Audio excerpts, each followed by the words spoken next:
Qu'il est bon de se retrouver dans la maison du Seigneur, les frères et sœurs. Amen. Je vous laisse regagner vos places pour commencer ce moment. Je profite de l'occasion pour saluer tous ceux qui nous regardent en ligne, nos frères et sœurs qui nous regardent à travers parfois leur écran. Soyez tous les bienvenus, ainsi que tous ceux qui sont dans cette salle, dans cet auditorium. Bienvenue à tous. Vous êtes bien les frères et sœurs, ça va? Je peux avoir un petit signe de votre main comme ça? Bon, c'est pas tout le monde, mais ça va venir. Peut-être qu'il y a besoin d'un peu de temps pour chauffer un peu le moteur. Mais une chose est certaine, les frères et sœurs. Je crois que ce matin, nous sommes à la bonne place. Il n'y a pas de meilleure place pour nous que d'être dans la présence du Seigneur. Le Seigneur ne veut pas nous laisser ignorants dans ces derniers temps. Sa parole vient. Elle est cette lumière qui nous éclaire. Et moi, j'ai envie d'être cet homme qui vient au-devant de lui, qui veut accueillir sa parole. Qui veut accueillir sa parole. Non pas pour me changer en surface, mais pour qu'elle pénètre mon cœur. Et qu'elle me change, parce que le retour du Seigneur est proche. N'est-ce pas? Et dans ces derniers temps, je le remercie parce que sa parole vient. Elle vient comme une lumière et elle nous éclaire. La véritable lumière, les frères et sœurs. Elle vous fait du bien? Peut-être que ça fait du tort à la chair, mais c'est bon, cette chair-là a besoin de mourir. Mais combien ça vivifie notre esprit, notre intérieur, et cela va porter du fruit. Ce matin, moi, je suis dans la foi encore que le Seigneur me parle, non seulement avec la prédication, mais même pendant la louange. Il veut prendre soin de chacun d'entre nous. Amen. Donc, allons nous lever, allons le remercier ce matin, et après on va le louer, l'adorer, emmener notre cœur devant de lui, le remercier pour tout ce qu'il est, tout ce qu'il va faire. Il va faire encore des miracles dans notre vie. Nous servons un Dieu qui est vivant, les frères et sœurs. Amen. Seigneur, nous sommes devant toi ce matin, nous, ton peuple, que tu as racheté, Seigneur, par ta vie même. Nous voulons ce matin être reconnaissants, Seigneur. Nous voulons mettre tout de côté, tout souci, fardeau, toute cette vie, Seigneur, et venir au-devant de toi avec ce cœur grand ouvert dans ta présence. Nous voulons recevoir encore cette parole, Seigneur, qui donne la vie, comme une semence qui vient et qui porte en nous ce fruit, Seigneur Jésus. Merci pour tout ce que tu vas faire. Nous voulons te remercier ce matin. Nous voulons te donner toute la gloire que tu mérites, parce que tu es le roi des rois, Seigneur. Tu es le Seigneur des seigneurs. Acclamons-le ce matin, les frères et sœurs. Alléluia. J'aime le louer. J'aime le louer. J'aime le louer et exalter son saint nom. J'aime le louer. J'aime le louer. J'aime le louer et exalter son saint nom. Chantons Alléluia, chantons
très haut.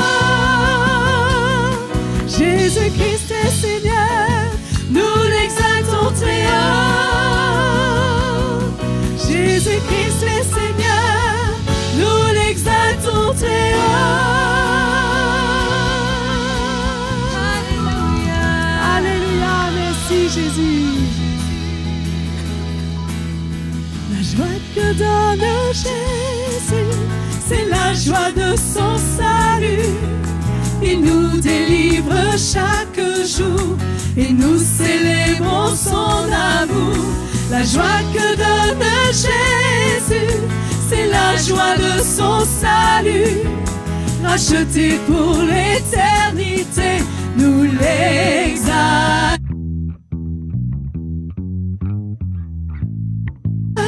Louange, honneur, puissance, sa joie éternelle consume nos cœurs. À lui soit gloire, louange, honneur, puissance, sa joie éternelle consume nos cœurs. La joie que donne Jésus, c'est la joie de son salut. Il nous délivre chaque jour et nous célébrons son amour. La joie que donne Jésus, c'est la joie de son salut. Racheté pour l'éternité, nous l'exaltons. À lui soit gloire, louange, honneur, puissance, sa joie éternelle consume nos cœurs. À lui soit gloire, louange, honneur, puissance, sa joie éternelle consume nos cœurs. J'aime élever le nom de Jésus et le chanter de tout mon cœur. J'aime élever le nom de Jésus, le nom le plus élevé. Je veux lui donner ma vie, mon être entier, pour le servir d'un cœur pur. Et zélé, il va changer, car je sais qu'il va changer.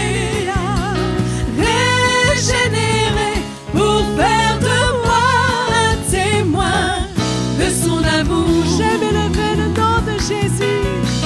J'aime élever le nom de Jésus et le chanter de tout mon cœur.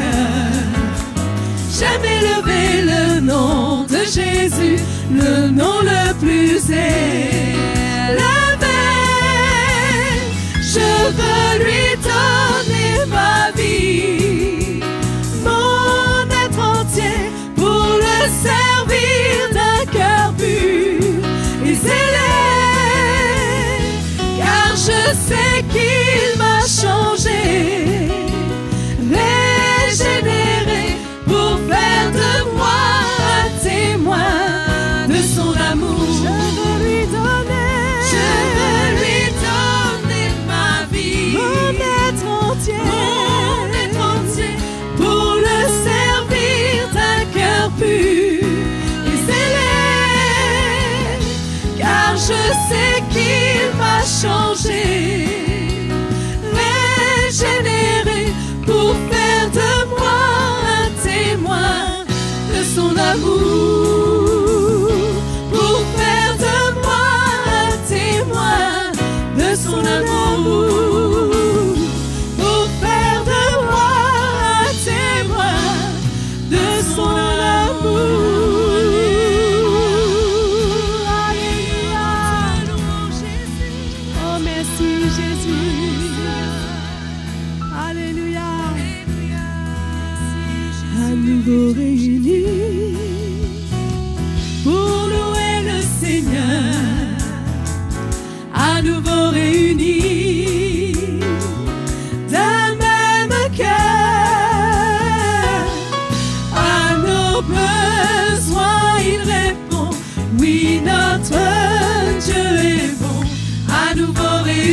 nouveau réunis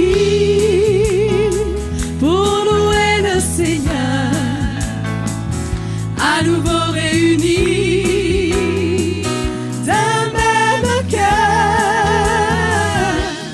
À nos besoins il répond, oui notre Dieu est bon. À nouveau réunis pour louer le Seigneur, à nouveau réunis pour louer le Seigneur, à nouveau réunis d'un même cœur. À nos besoins il répond, oui notre Dieu est bon.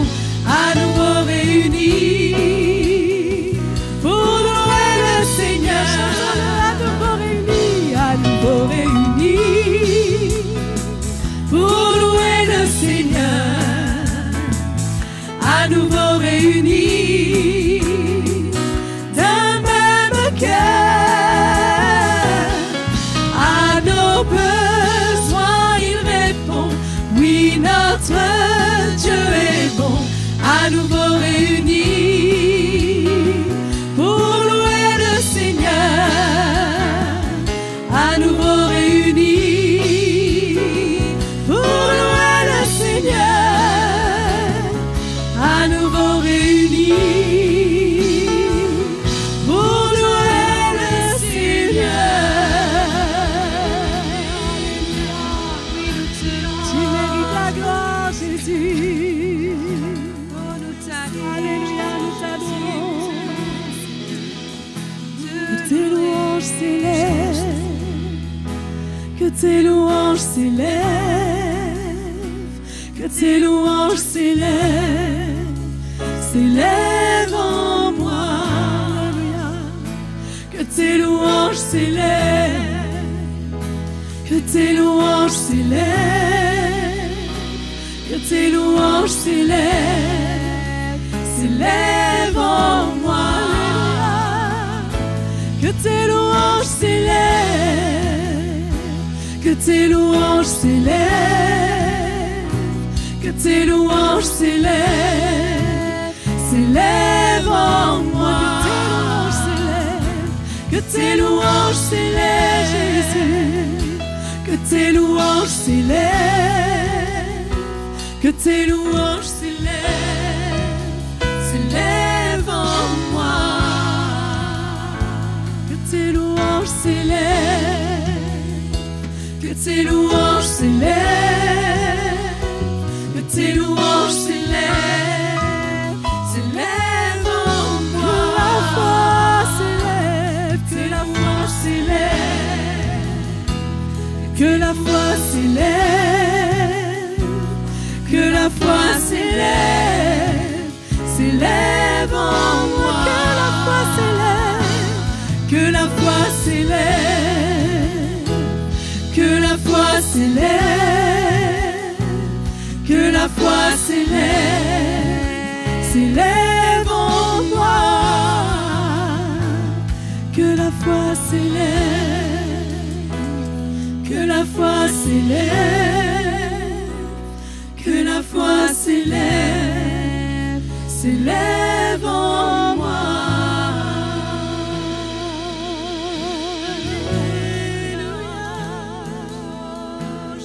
Christ seul me suffit, Christ seul me suffit.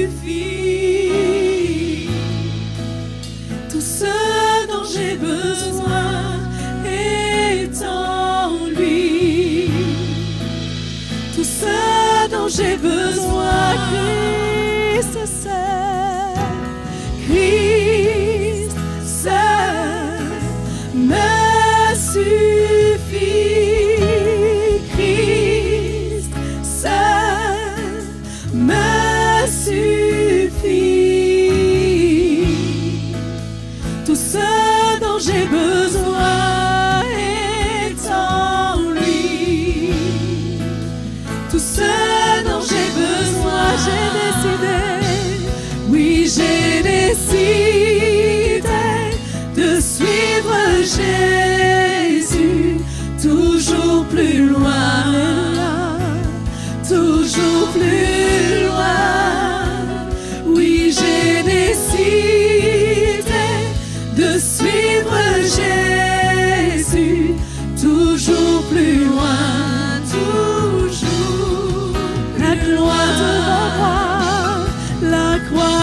devant moi, le monde derrière moi, toujours plus loin, toujours plus loin, toujours plus loin.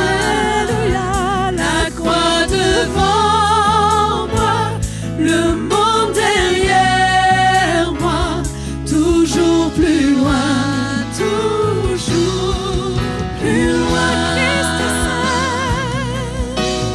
Christ seul me suffit.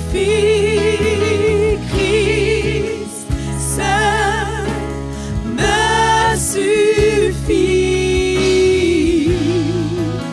Tout ce dont j'ai besoin est en lui. Tout ce dont j'ai besoin. Christ seul me suffit. Christ seul me suffit. Tout ce dont j'ai besoin est en lui. Tout ce dont j'ai besoin, toi seul me suffit. Toi seul me suffit. Toi seul me suffit. Tout ce dont j'ai besoin est en toi. Tout ce dont j'ai besoin est toi seul. Toi seul me suffit. Toi seul me suffit. Tout ce dont j'ai besoin est en toi, Jésus. Tout ce dont j'ai besoin.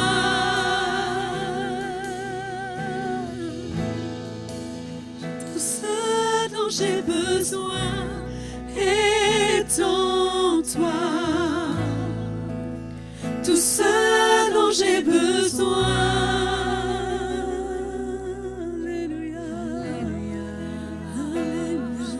T'adore, Jésus, tu remplis nos vies, Seigneur. Tu combles nos cœurs, ta présence, Jésus. Tu es là, Jésus. Nous te louons, Seigneur. Nous t'adorons, nous élevons ton Saint-Nom, Jésus.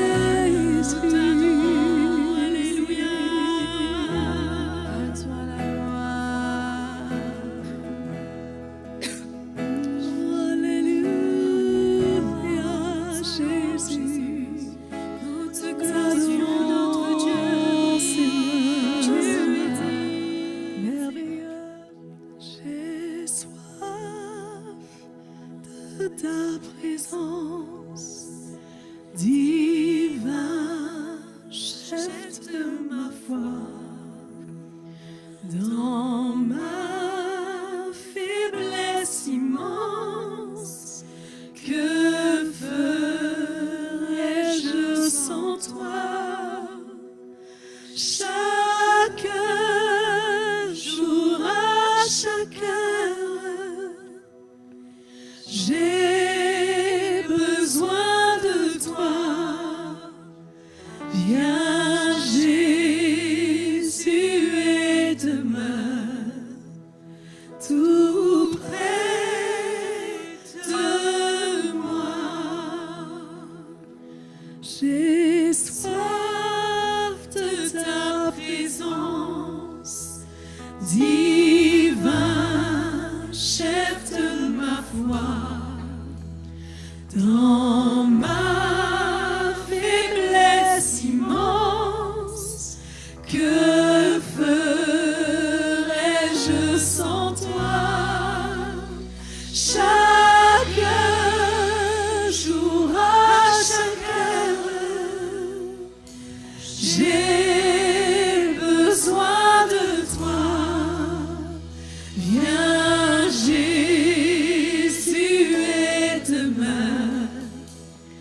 tout près de moi, chaque jour, à chaque heure, j'ai besoin de toi. Viens Jésus et demeure tout près de moi. Viens Jésus et demeure tout près de moi.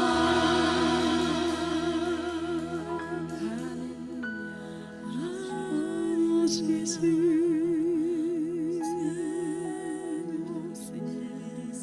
ton nom est grand, Jésus. Ton nom est grand et puissant, Jésus. Sois élevé, Jésus. Jésus.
Nous nous prosternons à tes pieds, Jésus.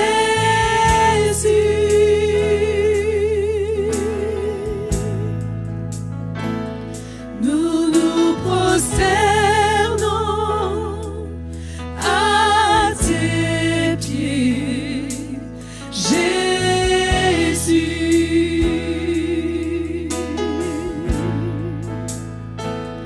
Nous nous prosternons à tes pieds, Jésus.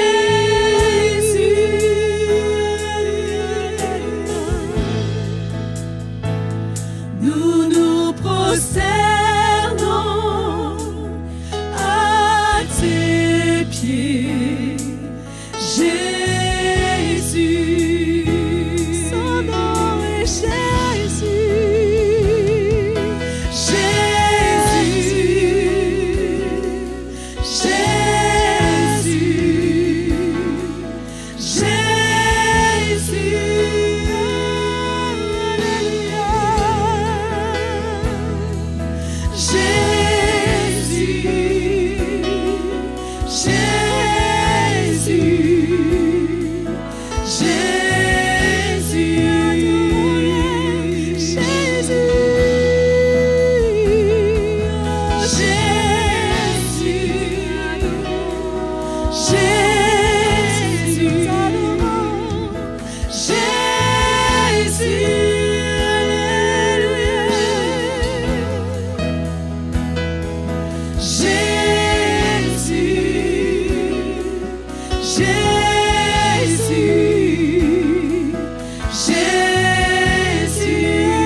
Jésus. Oui, sois glorifié. Toi nous avons la vie. En toi, Jésus. Sois glorifié. Alléluia, Jésus.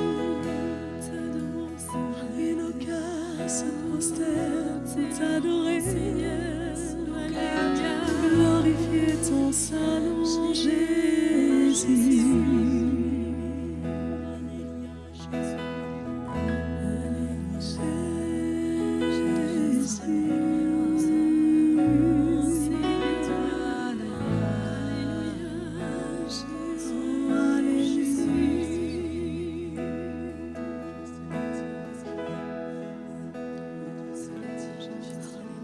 Oh, je t'adore, Dieu tout-puissant,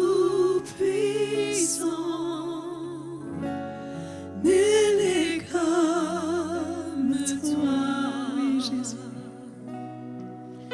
Oh, je t'adore, Prince de paix, oui, c'est ce que je veux faire. Oh, je te loue, car tu es ma justice.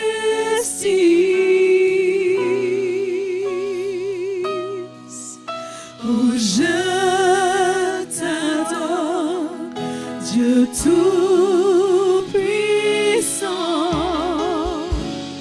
Nul n'est comme toi, je t'adore. Oh, je t'adore, Dieu tout-puissant.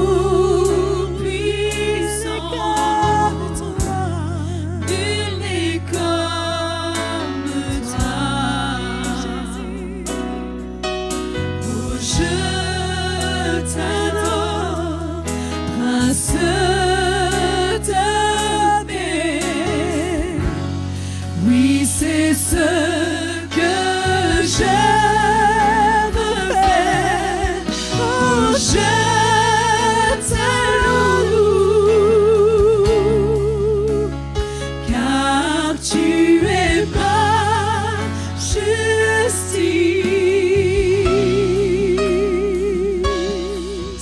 Oh, je t'adore, Dieu tout-puissant. Nul n'est comme toi, oui, je t'adore. Oh, je t'adore, Dieu tout-puissant. Nul n'est comme toi. Oh, je t'adore, Prince de paix. Oui, c'est ce que je veux faire. Oh, je te loue, car tu es ma justice.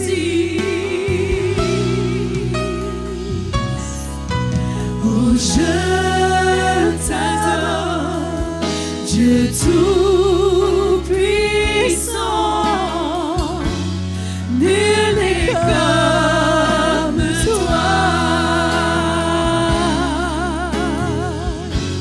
Nul n'est comme toi.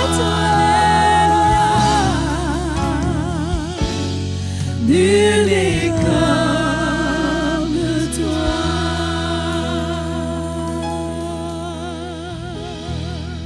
Nul n'est comme toi, Seigneur Jésus. Nul n'est comme toi. Seigneur, nous sommes dans ta présence ce matin. Et nous voulons vraiment te louer et t'adorer pour tout ce que tu es, tout ce que tu fais pour nous, Seigneur Jésus. Seigneur, nous ne voulons pas venir ici, Seigneur, par routine, mais vraiment dans nos cœurs. Nos cœurs se déchirent devant toi, Seigneur. Apprends-nous à t'adorer, Seigneur. Apprends-nous à venir dans ta présence, Seigneur. Pour venir te contempler tel que tu es, Seigneur. Ce Dieu si merveilleux qui est venu, qui s'est sacrifié pour nous donner la vie. Seigneur, ce matin, nos bouches ne veulent pas être muettes, Seigneur, devant toi. Mais nous voulons élever nos voix, nos cœurs, Seigneur, pour te remercier, pour te donner toute la gloire ce matin, Seigneur. Tu mérites l'honneur, la gloire, Seigneur. Tu mérites, Seigneur Jésus, l'offrande de nos lèvres, Seigneur, l'offrande de nos cœurs, Seigneur Jésus. Pour tout ce que tu as fait, tout ce que tu vas faire encore, Seigneur. Tu es si merveilleux, Seigneur Jésus. Il n'y a rien à comparer à toi, Seigneur. Que nos yeux le voient encore ce matin, que nos cœurs le voient encore ce matin. Nous puissions mettre de côté toutes choses et venir devant toi, Seigneur Jésus. Merci pour ta grâce, Seigneur. Merci pour ce moment que nous passons dans ta présence. Tu nous parles déjà, Seigneur, et tu vas continuer à le faire. Merci, Seigneur Jésus. Merci pour tout ce que tu es, Seigneur Jésus. Merci, Seigneur, pour ta parole. Merci, Seigneur, parce que tu es vivant parmi nous. Tu veux prendre soin de nous, Seigneur Jésus. Jamais tu nous laisses, tu es fidèle, Seigneur. Merci pour ta grâce. Alléluia. Amen. Amen. Le Seigneur est bon, les frères et sœurs. Mais sinon, ce matin, les frères et sœurs, je veux nous encourager vraiment à venir emmener nos offrandes au Seigneur. Et vous savez, ces derniers temps, je pense et je vois comment le Seigneur veut me montrer que c'est facile pour moi d'être dans une routine, d'être sur mon petit chemin et servir le Seigneur comme cela. Mais il veut m'emmener plus loin, plus profond, il veut creuser plus profond dans mon cœur. Et je réalise pour l'offrande de ma vie même, j'ai besoin de le laisser faire, le laisser gagner du terrain et moi-même de faire des pas de foi de plus en plus au-devant de moi. Et je ne peux pas faire les choses par habitude, mais que dans mon cœur, vraiment, je puisse répondre à ce que le Seigneur emmène. Et de voir que j'ai besoin de plus en plus me détacher des choses de ce monde et de plus en plus m'attacher à cette vie de l'esprit, cette vie avec le Seigneur. N'est-ce pas? Et je me dis, Seigneur, vraiment, j'ai envie d'apprendre à comment faire. Chaque jour venir et apprendre à nouveau. Ne pas rester sur mes acquis, ne pas rester sur des croyances que je crois, une expérience, mais le laisser encore m'emmener à voir ce qu'il veut pour moi. Parce qu'il veut que je grandisse avec lui. Comme je disais tout à l'heure, son retour est proche et il nous prépare pour cela. Il veut nous faire gagner en maturité. Et ce qui est super, c'est qu'il agit dans tous les domaines de notre vie. Il n'y a pas un domaine qu'il oublie. Il veut nous former à son image, comme lui. Et sa parole vient, cette révélation de sa parole vient, cette lumière qui nous éclaire et qui nous emmène à voir comme lui, il veut qu'on voit. Amen. Il veut le faire, les frères et sœurs, dans ces derniers temps. Il veut nous préparer pour lui, pour son retour, d'être cette église forte, cette église de plus en plus détachée de ce monde, cette église qui vraiment se sépare, et qui, lui, va reconnaître son épouse. Il ne va pas être trompé, il va voir, il va reconnaître. Dans la joie, parce que bien sûr, c'est une joie de servir le Seigneur, n'est-ce pas? Dans la joie, allons nous lever et allons porter nos offrandes au Seigneur. Donc levons-nous, louons le Seigneur et venons apporter nos offrandes avec joie. Nous irons à Sion avec chant de triomphe. Nous irons à Sion avec chant de triomphe.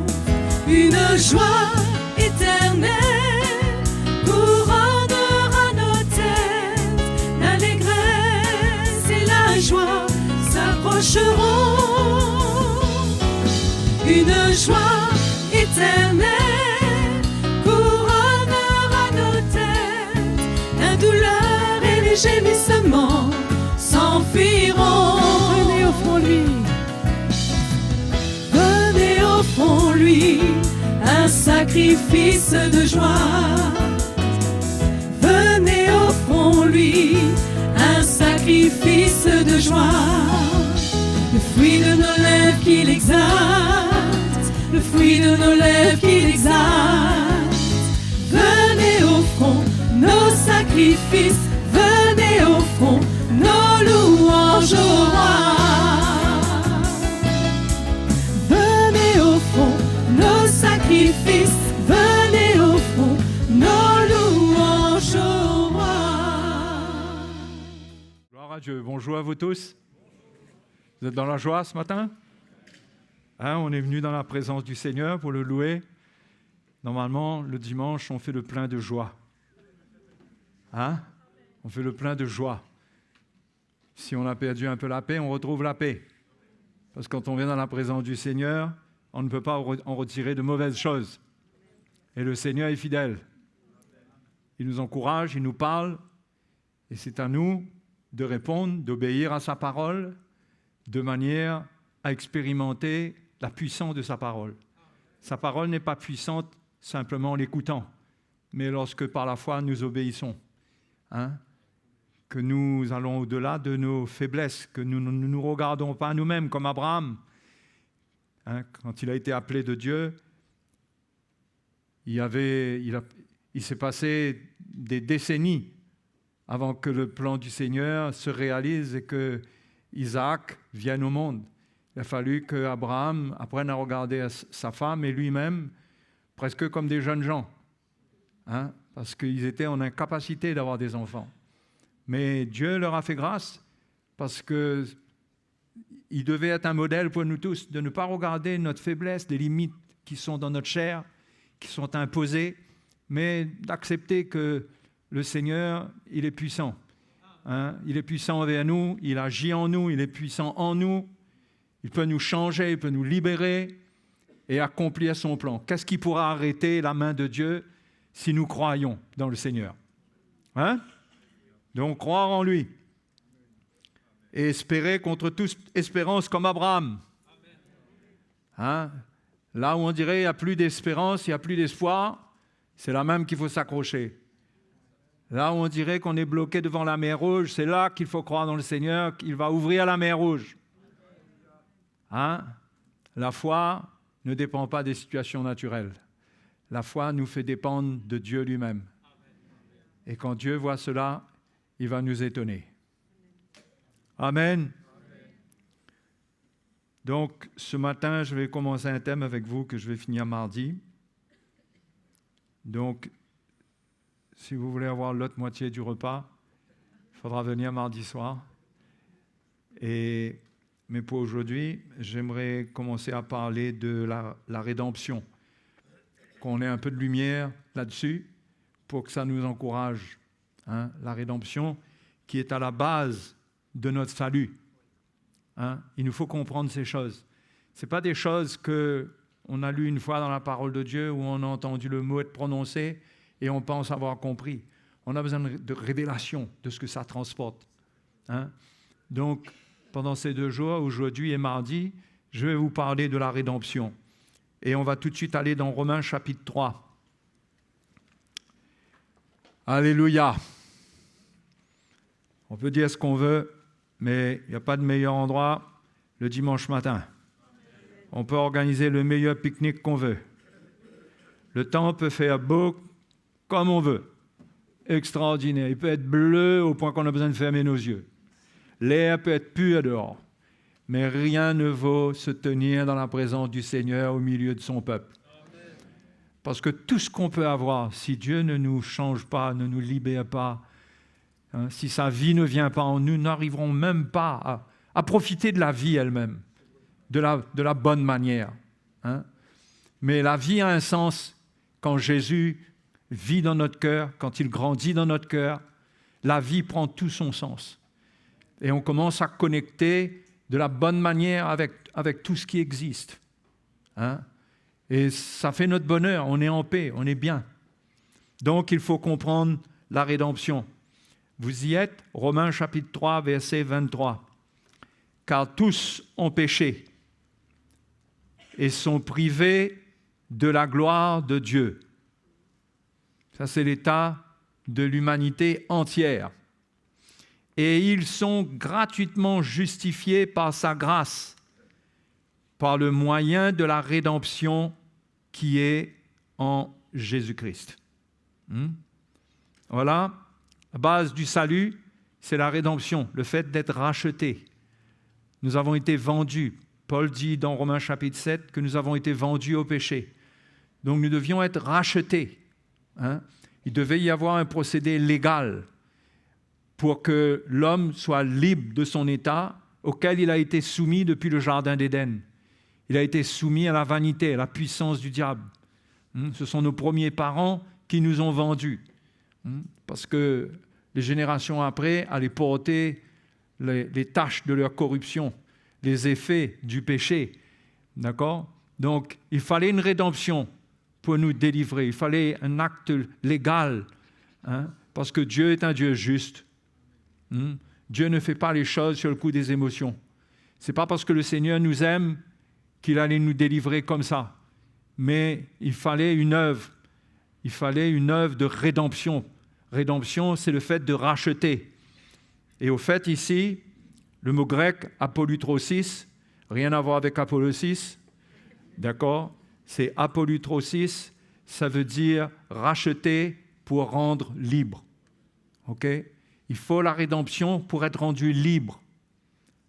Libre du péché, libre de l'emprise de l'ennemi sur notre vie. On a été soumis à la vanité, il fallait une rédemption pour nous retirer sous la puissance des ténèbres. Paul dit aux Colossiens que Dieu nous a délivrés de la puissance des ténèbres et nous a transportés dans le royaume de son Fils bien-aimé. Il nous a délivrés de la puissance des ténèbres et nous a rendus capables d'avoir part à l'héritage des saints dans la lumière. C'est l'œuvre de Dieu. La rédemption n'a rien à voir avec l'homme. L'homme par lui-même ne pouvait rien faire pour se sauver. Donc, il a fallu cette œuvre de rédemption, et cette œuvre de rédemption s'est accomplie par Jésus-Christ, bien sûr. Nous allons voir des versets pour étayer tout ça. Comme ça fortifie notre foi dans le fait qu'il n'y a pas d'autre que Jésus pour nous sauver, que nous devons nous attacher à lui. Et ne ratez pas aussi la prochaine soirée, parce que je vais toucher des points d'avertissement, des points importants pour nous, pour notre rédemption même. OK? Mais pour aujourd'hui, continuons et voyons les preuves de quelque chose qui peut paraître étonnant, mais vous savez que Jésus, il a racheté l'humanité entière. Ouais, il a racheté l'humanité entière. Et regardez les preuves. Jean chapitre 1, verset 29. Ça ne veut pas dire que l'humanité entière est sauvée, mais sa rédemption inclut tous les hommes. Jean 1, 29. Le lendemain, Jean-Baptiste vit Jésus venir à lui et il dit « Voici l'agneau de Dieu qui ôte le péché du monde. » Pas simplement le péché de certains hommes. L'apôtre Paul dit dans Timothée que Dieu veut que tous les hommes soient sauvés et parviennent à la connaissance de la vérité. C'est sa volonté, c'est son désir pour tous les hommes. Donc l'agneau qui est venu, il est venu pour ôter le péché de l'humanité. Si on va encore dans 1 Jean chapitre 2, c'est encore plus explicite. 1 Jean chapitre 2, « Mes petits enfants, je vous écris ces choses afin que vous ne péchiez point. Et si quelqu'un a péché, nous avons un avocat auprès du Père, Jésus-Christ le juste. Il est lui-même une victime expiatoire pour nos péchés. Et non seulement pour les nôtres, mais aussi pour ceux du monde entier. » D'accord? Donc c'est clair que la mort de Jésus, c'était pour la rédemption de tous les hommes. Tous les hommes. Pas quelques-uns. Mais on va voir que c'est bien sûr que ce n'est pas tous les hommes qui répondent, qui obéissent, qui croient. Mais la mort de Christ elle-même, c'est pour tous les hommes. Et regardez ensuite dans Jean chapitre 17. Jean 17. Il faut édifier notre foi en Jésus et savoir qui est ce Jésus-là. Hein? Regardez comment il prie avant d'aller à la croix. La prière, dite prière sacerdotale, où il va se consacrer comme sacrificateur en devenant en même temps le souverain sacrificateur et le sacrifice. Avant cela, il prie parce que le temps était venu pour lui. Et il dit, Père, l'heure est venue. L'heure de la croix, l'heure de la rédemption, l'heure de sa mort. L'heure est venue. Glorifie ton Fils afin que ton Fils te glorifie, selon que tu lui as donné pouvoir sur toute chair. D'accord? Du fait que Jésus a accompli l'œuvre de rédemption pour l'humanité entière, du fait qu'il est mort pour tous, Dieu lui donne pouvoir sur toute chair. Il a pouvoir sur toute chair, sur tous les hommes. Hein? Une grande autorité. Jésus a dit, toute autorité m'a été donnée sur la terre comme au ciel. Toute autorité. Tout lui est soumis. Okay? Il a pouvoir sur toute chair.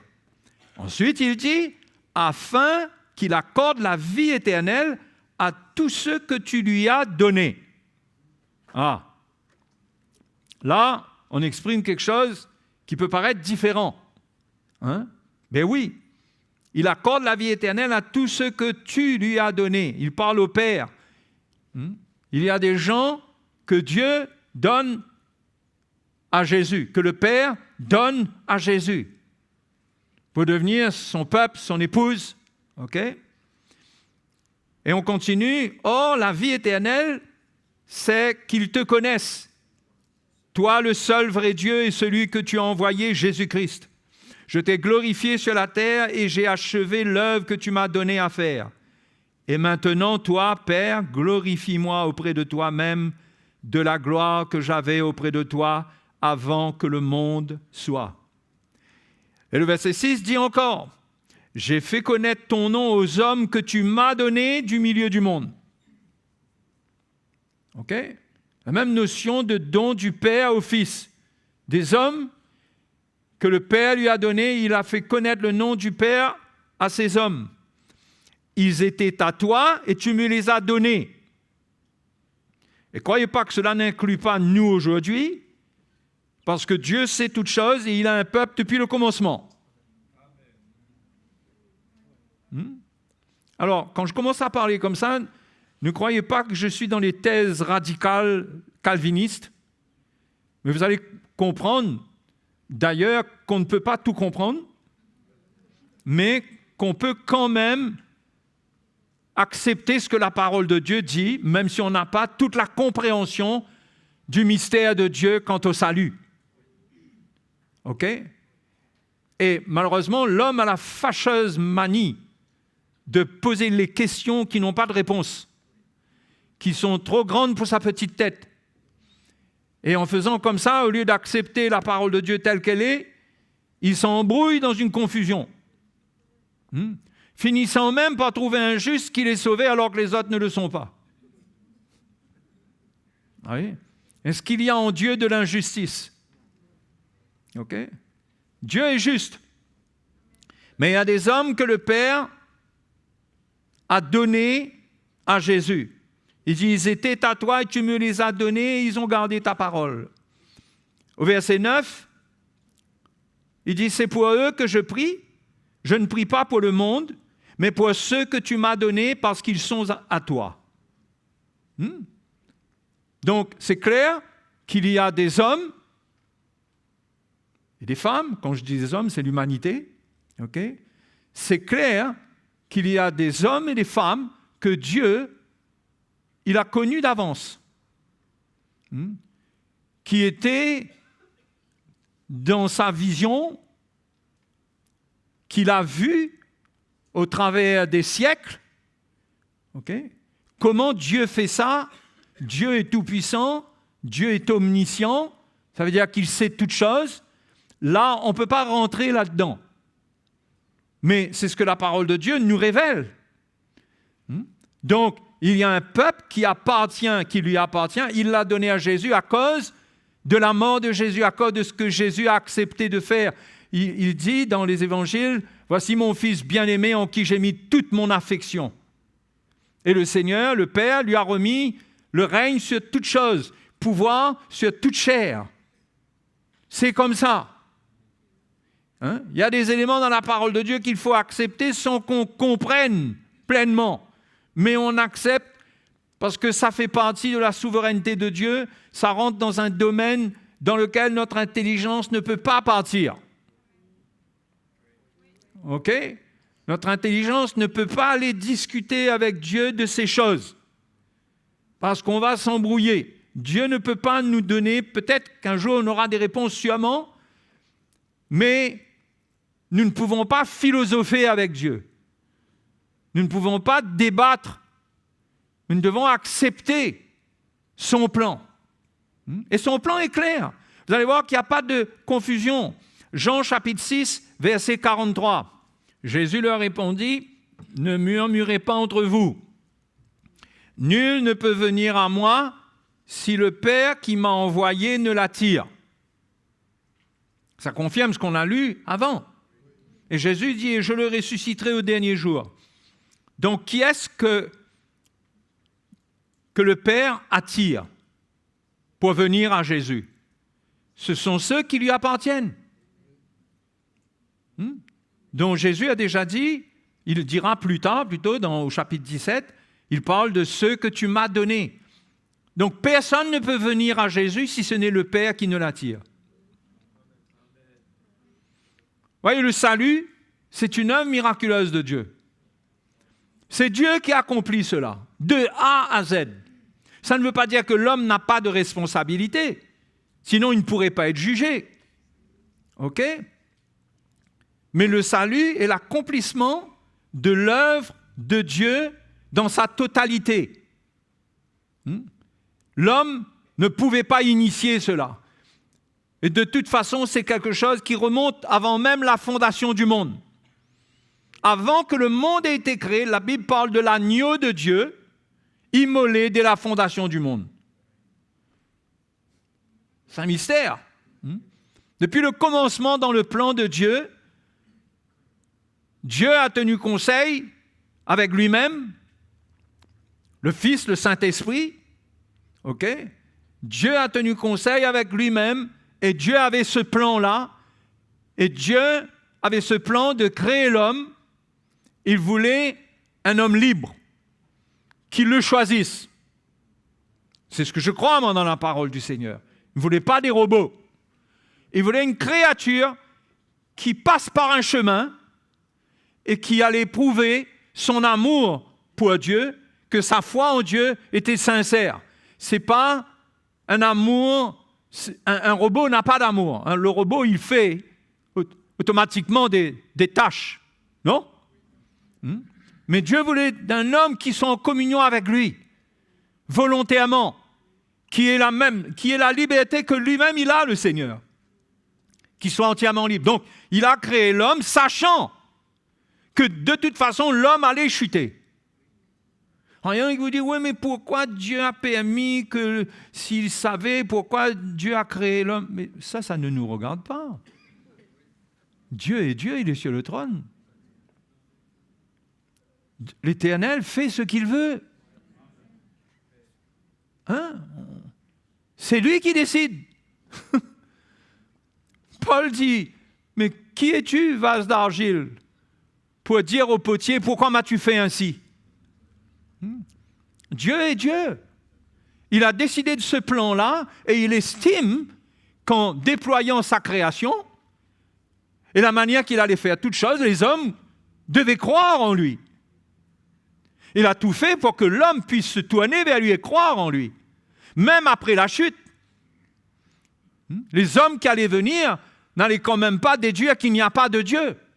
Et Dieu avait un plan de rédemption qu'il a emmené au fur et à mesure. Pour racheter l'homme, pour que l'homme puisse croire, pour que l'homme quelque part, même si ce n'est pas sa propre foi qui le sauve, mais que l'homme soit dans une position de liberté. Alors, tous ces points-là vont devenir un petit peu plus clairs, je l'espère, au fur et à mesure. Mais ce qui est certain, c'est qu'il y a des hommes qui ont été connus d'avance et que Dieu attire vers Jésus.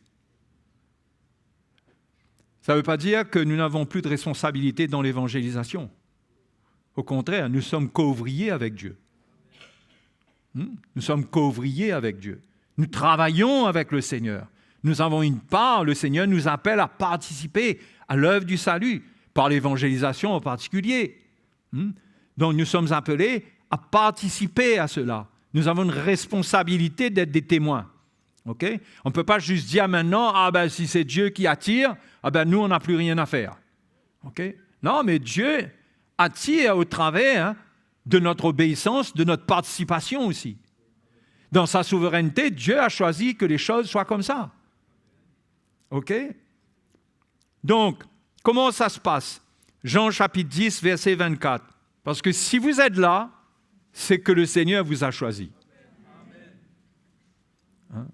Si quelqu'un entend l'Évangile, quelque part, Dieu l'appelle. OK? Dieu connaît la finalité de toute chose. Mais attention de se cacher derrière cela. Ça, c'est du domaine de Dieu. Mais nous, faisons notre part pour notre propre salut. Obéissons. Mais si nous sommes des enfants de Dieu, c'est une grâce extraordinaire.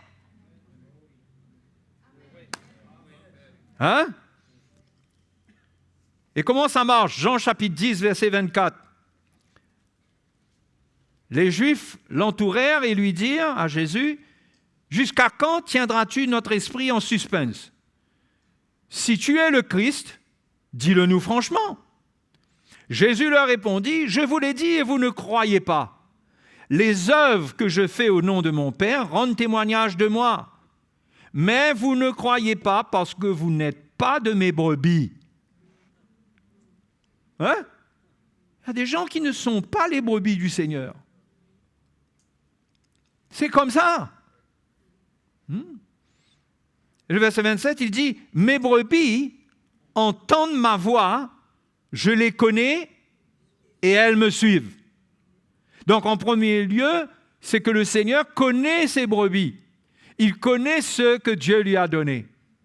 Et il parle à leur cœur. Et le Père les attire vers lui et il parle à leur cœur. Il fait entendre sa voix de berger. Au verset 16, un petit peu plus haut.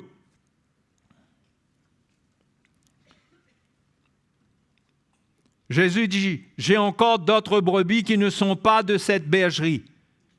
Celles-là, il faut que je les amène. » De quelle bergerie il parle, cette bergerie? C'est la bergerie d'Israël. Quand il dit qu'il a encore d'autres brebis, c'est les païens.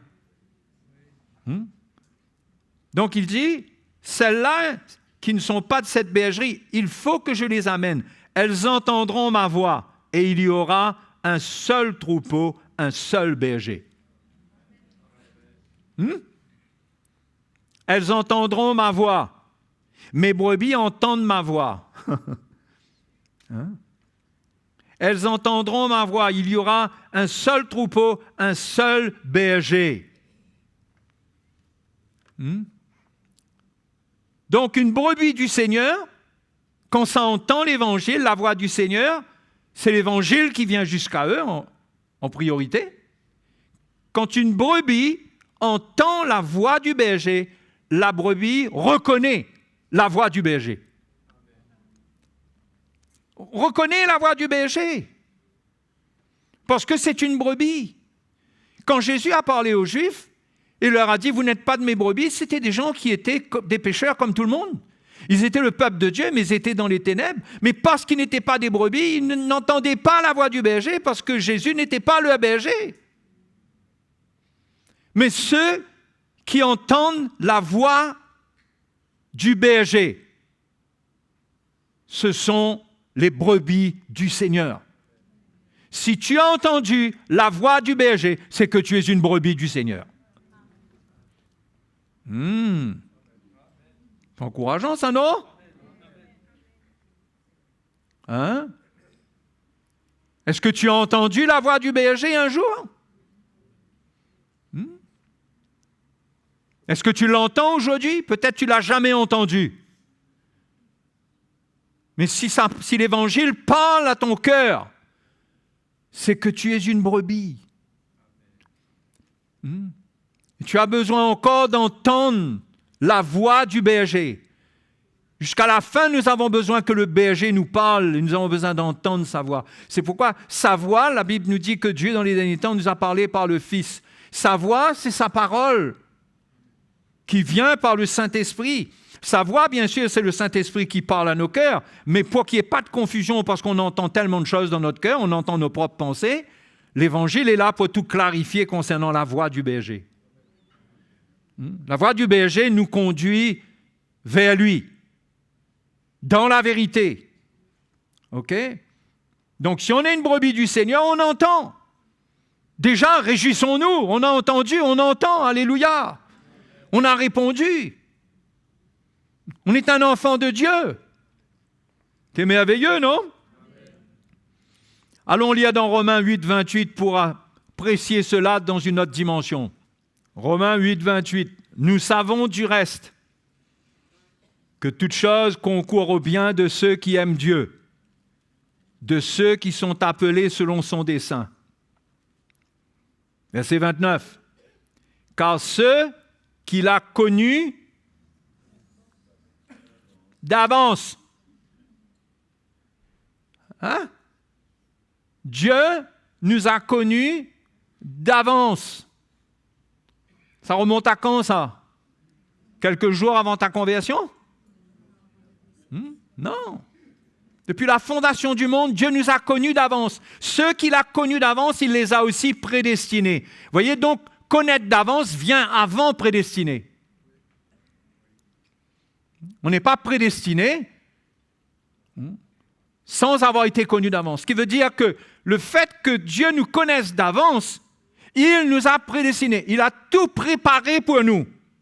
Sur la base qu'il nous connaissait d'avance. Qu'est-ce qu'il connaissait d'avance? On ne sait pas qu'est-ce qu'il trouvait en nous. Nous sommes tous des pécheurs, nous ne sommes meilleurs que personne. C'est un mystère. Mais nous devons accepter que ce mystère-là, on ne peut pas lever le voile de ce mystère, mais on doit simplement se réjouir de la grâce qu'on a de connaître le berger, d'être sa brebis. Ça doit réjouir notre cœur. On espère peut-être que là où on habite,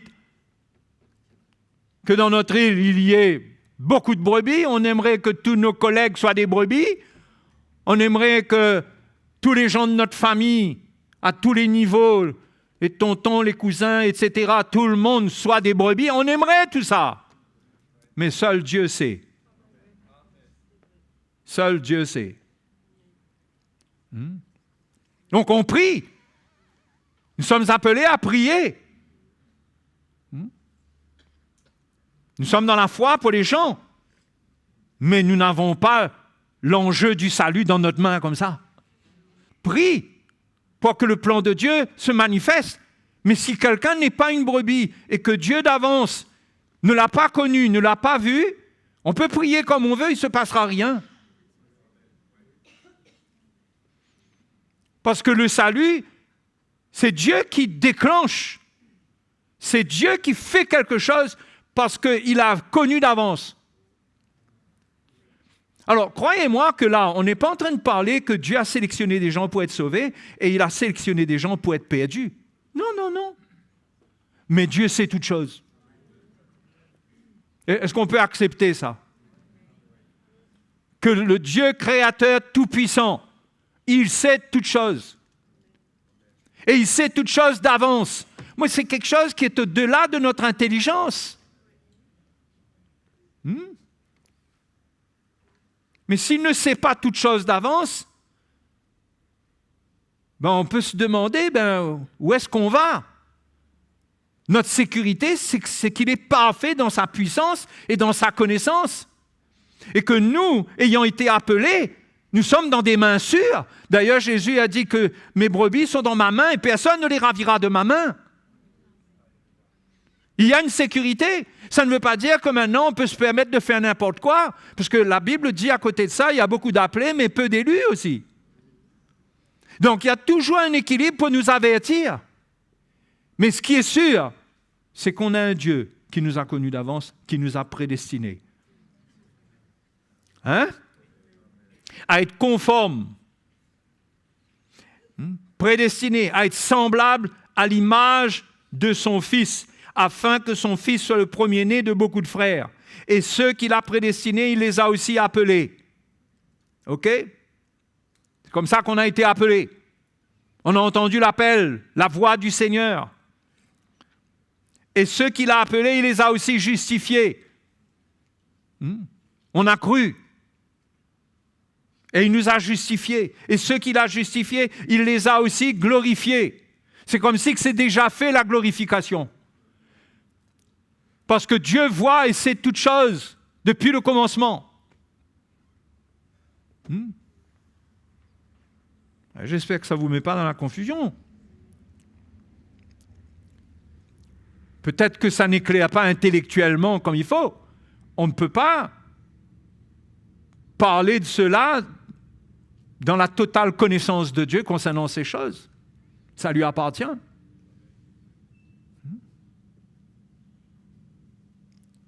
Ça serait dommage que cela nous attriste, puisque Dieu nous a vus et nous a connus d'avance. Mais Dieu sait, peut-être que Dieu sait aussi qui rejette. Il sait d'avance. Il sait. Un jour, quelqu'un m'a dit, très ironiquement, j'étais agent commercial à l'époque, et il a voulu se moquer un peu de moi. Il a dit, donc, vous croyez, vous, ce que Calvin a dit? Parce que Calvin, la doctrine de Calvin, vous savez, c'est qu'on est prédestiné, mais présélectionné. Il y a des hommes que Dieu envoie en enfer carrément. C'est un peu la doctrine. Peut-être que ça a été un peu déformé ce qu'il a dit aussi, mais c'est là aujourd'hui on est arrivé. Moi, je ne crois pas ça du tout. Je crois qu'il faut rester avec la parole de Dieu qui dit que Dieu veut que tous les hommes soient sauvés. Ça, c'est son cœur. Mais sachant tout, il prépare un chemin pour ses élus. Hein? OK? Donc, il m'a un peu embêté avec ça et m'a demandé si lui, il est un élu ou pas. Vous savez, si quelqu'un entend, c'est à chacun de savoir s'il entend la voix du Seigneur. Si l'Évangile te convainc, si l'Évangile parle à ton cœur, ben c'est que tu es une brebis du Seigneur. Ouvre ton cœur au Seigneur et tu trouveras. Ce n'est pas à moi de répondre cela. Et parfois, on se fait piéger en évangélisation. Il y a des gens qui jouent au petit malin avec nous. Vous voyez? Mais si quelqu'un est une brebis du Seigneur, il entend la voix du Seigneur et il va répondre. Et il va suivre le Seigneur. Hein? Alors, je vais vous partager un petit peu concernant le premier élément clé de la rédemption. Quel est le premier élément clé de la rédemption? Quel est l'élément sans lequel il ne peut pas y avoir de rédemption? Hébreux 9, 22. Et presque tout d'après la loi est purifié avec du sang, et sans effusion de sang, il n'y a pas de pardon. S'il n'y a pas de pardon, il n'y a pas de rédemption. On ne peut pas accéder à la rédemption sans le pardon, donc sans le sang. Le sang joue un rôle central. Éphésiens chapitre 1, verset 7.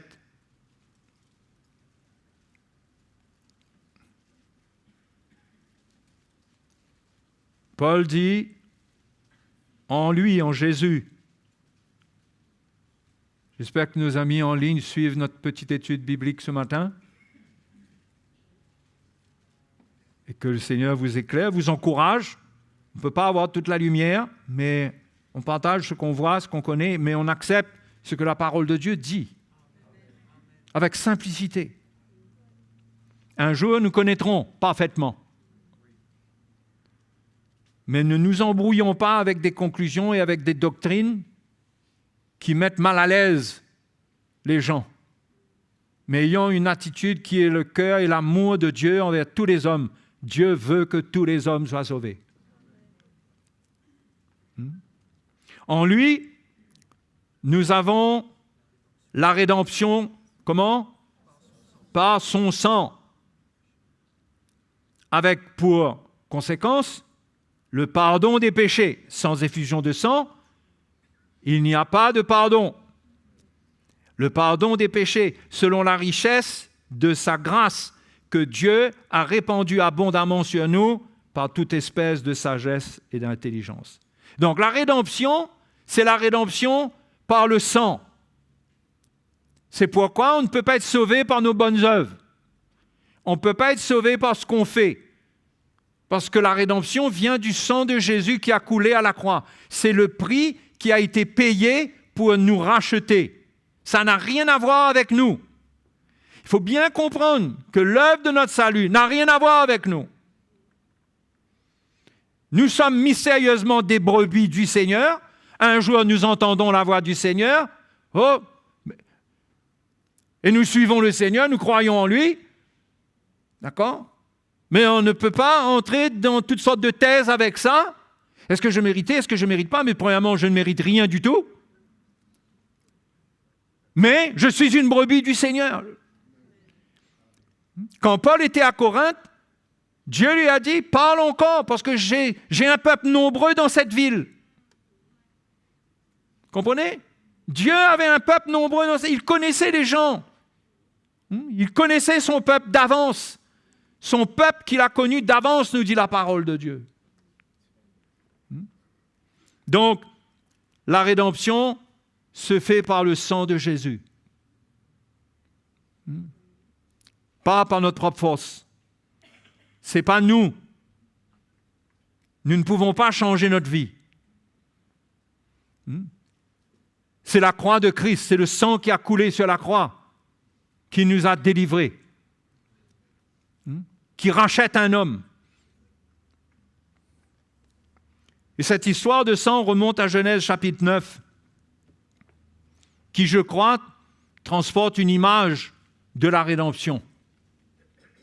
En deux étapes, il y a eu l'Ancien Testament, où le sang coulait beaucoup, et il y a le Nouveau Testament, où le sang coule une fois.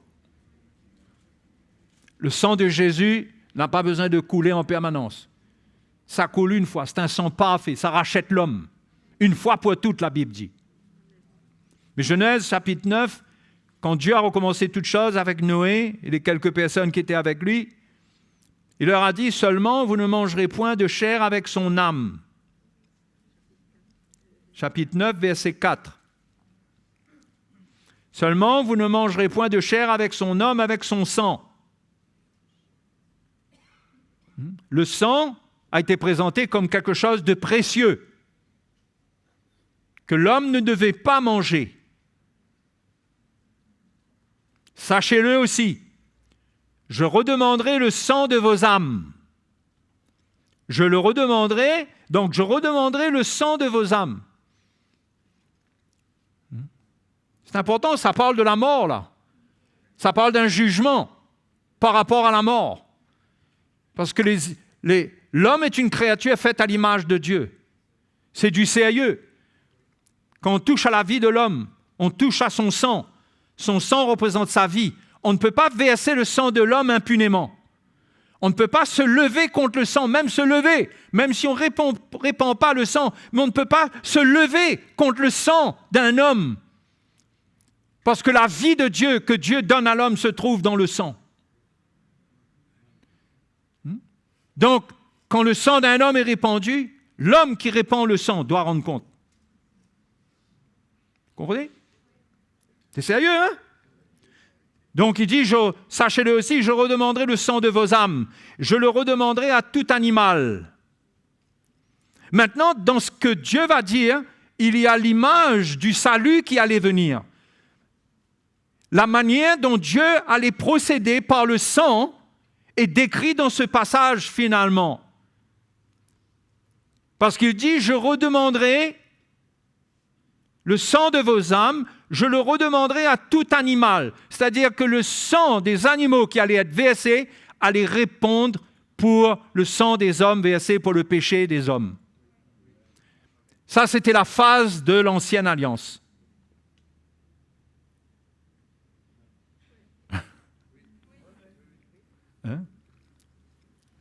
pourquoi les animaux, selon l'Ancien Testament, étaient sacrifiés pour le péché des hommes. C'était pour répondre pour leur vie. OK? Et je redemanderai l'âme de l'homme à l'homme qui est son frère. Ah!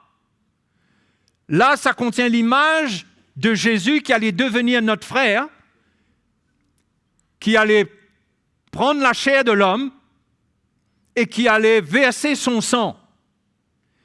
Et Dieu allait demander, là, il ne dit pas explicitement Jésus, mais il met dedans la possibilité que l'homme, le frère de l'homme, puisse sauver l'homme de ses péchés.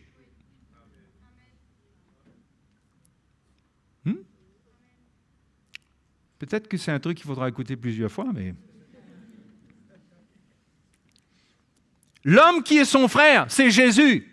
Et ça représente la deuxième étape, la nouvelle alliance, qui allait être faite avec Jésus, qui est venu dans la chair, qui a habité parmi les Juifs, qui est venu dans la chair, dans la même chair dans laquelle tous les hommes sont, sauf que la sienne était sans péché.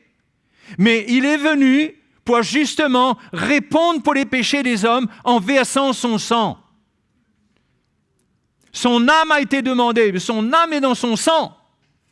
C'est pourquoi il a versé son sang, pour que son âme soit offerte.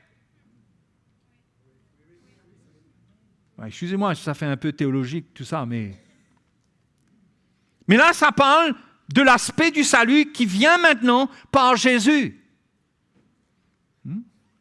Si quelqu'un verse le sang de l'homme, par l'homme, son sang sera versé. Le péché, c'est une atteinte à la vie. Le péché, ce n'est pas simplement faire du mal comme ça. Quand on fait du mal à quelqu'un, on porte atteinte à sa vie. On est dans une démarche de destruction envers lui. Pourquoi la vie d'un pécheur, ça ne fait que produire des ravages. Que des ravages, nous tous. Le péché en nous n'est pas un encouragement pour le prochain, mais c'est un moyen de destruction.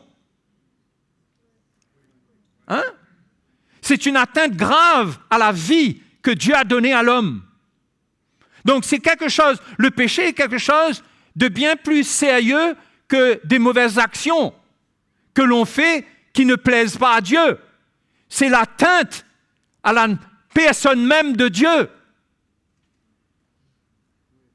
C'est porter atteinte à la personne même de Dieu. D'ailleurs, ensuite, ce passage dit, par l'homme son sang sera versé, car Dieu a fait l'homme à son image. Vous réalisez ce que c'est que le péché? Vous réalisez vers quel jugement on allait? Les frères et sœurs. Parce que nous, l'homme, notre frère, on a cru en lui. Parce qu'il a répondu pour nous. Okay? Dans l'Ancien Testament, c'était les animaux. Mais là, maintenant, lui, il a répondu pour nous, pour nos péchés. Il a payé le prix pour nos péchés. Et le péché de l'homme, c'est quelque chose de grave. C'est quelque chose qui détruit. Paul dit, il y avait un temps où nous haïssions les uns les autres. Quand vous regardez la description du péché que Paul fait dans Romains chapitre 3, peut-être qu'on peut faire un tour. On doit évaluer, apprécier notre salut et haïr le péché. Et haïr le péché et s'éloigner du mal. Parce que ses conséquences sont terribles. À cause de notre rédemption, nous ne sommes plus sous aucune condamnation. Mais l'œuvre du péché est une œuvre destructive. Et les hommes ajoutent à une coupe criminelle les uns envers les autres. Il y a des gens qui se suicident à force d'événements. À force, par exemple, de se sentir rejeté, méprisé. Et Dieu sait ce que le péché fait et comment ça détruit. Le péché détruit les foyers, détruit les relations entre les hommes, détruit l'homme. Il faut haïr le péché. Que Dieu nous fasse grâce de transporter la haine du mal.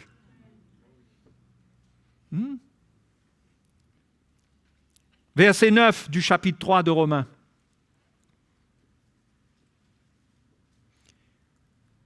Quoi donc, sommes-nous plus excellents? Nullement, car nous avons déjà prouvé que tous, juifs et grecs, sont sous l'empire du péché.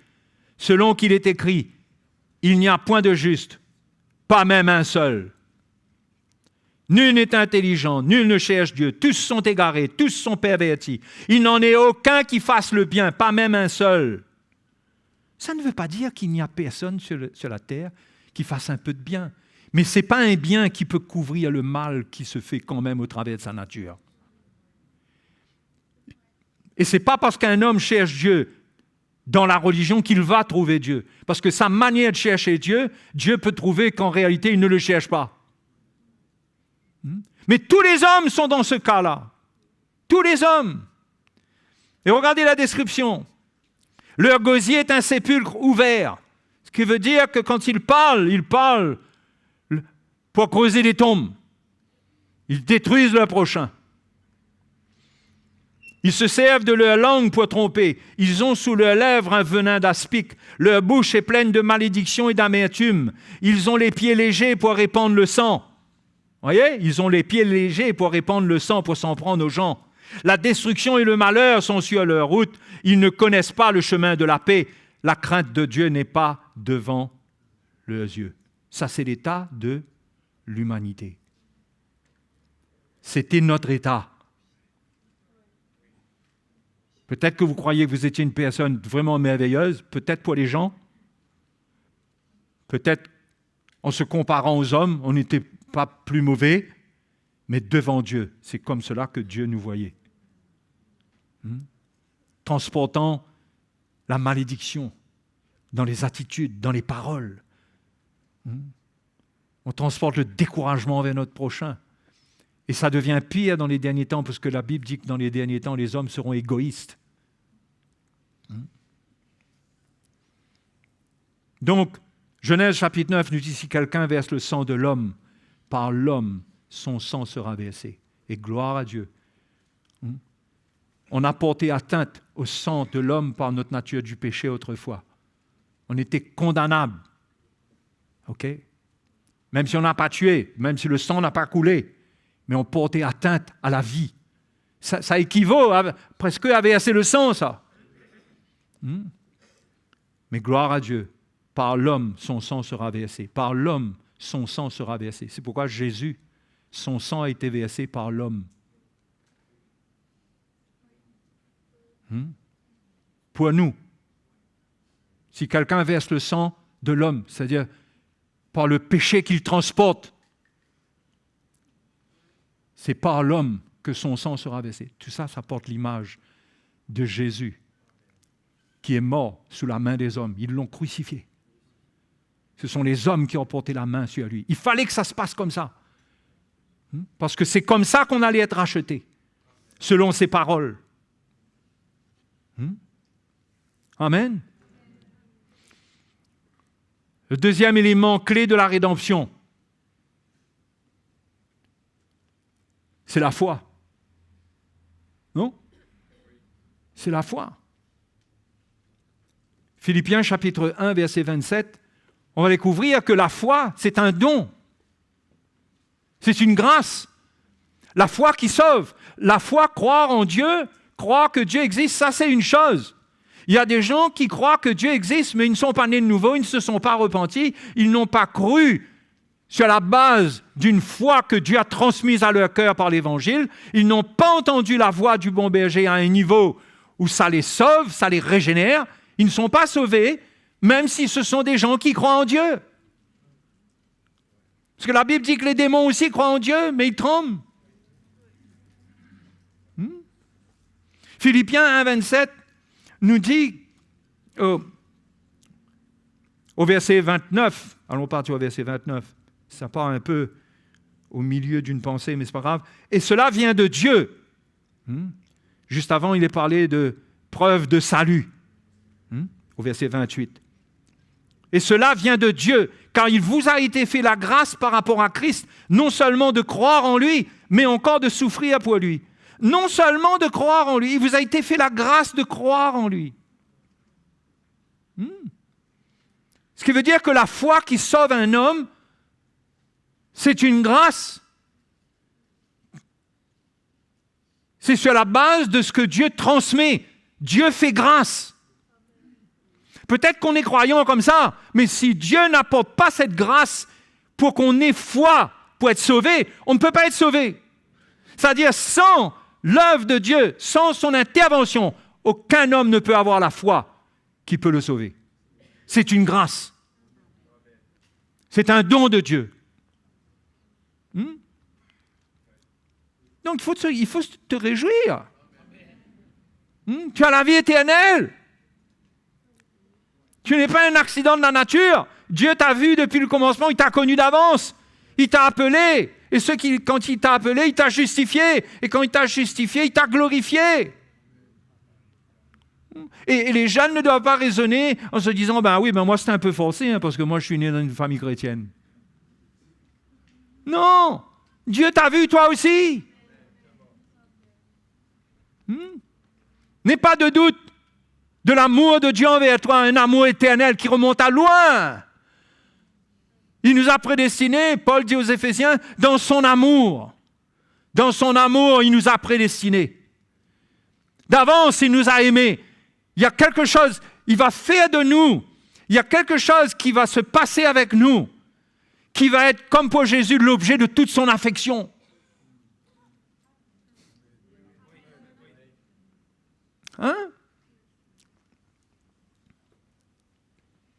Donc on a eu la grâce de croire en lui, la foi, c'est un don.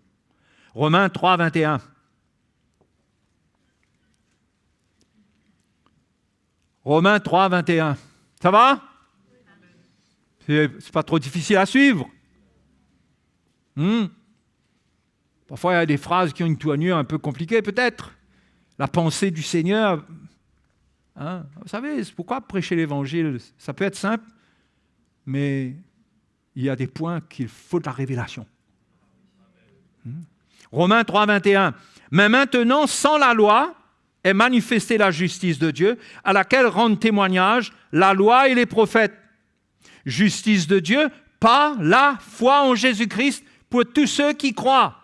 Il n'y a point de distinction. Il faut la foi pour être sauvé. La rédemption, elle est pour tous ceux qui croient. La justice de Dieu manifestée en Christ de la part de Dieu pour nous sauver, elle est pour ceux qui croient. Même si Jésus est mort, si son sacrifice, et s'il est devenu une victime expiatoire pour les péchés du monde entier, il faut que le monde entier croie pour être sauvé. Mais le monde entier ne croit pas. Et par préscience, Dieu sait. Ok, je ne vais pas revenir là-dessus tout le temps.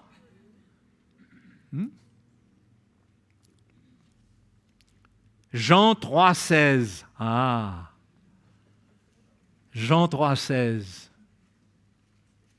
On connaît Jean 3, 16. Car Dieu a tant aimé le monde qu'il a donné son Fils unique, afin que quiconque croit en lui ne périsse point, mais qu'il ait la vie éternelle. Donc Dieu a tant aimé le monde, on est d'accord? Ça inclut tous les hommes. Afin que quiconque croit, ça inclut tous les hommes, mais tous les hommes qui croient. Quiconque croit en lui ne périsse point, mais qu'il ait la vie éternelle. Il faut la foi.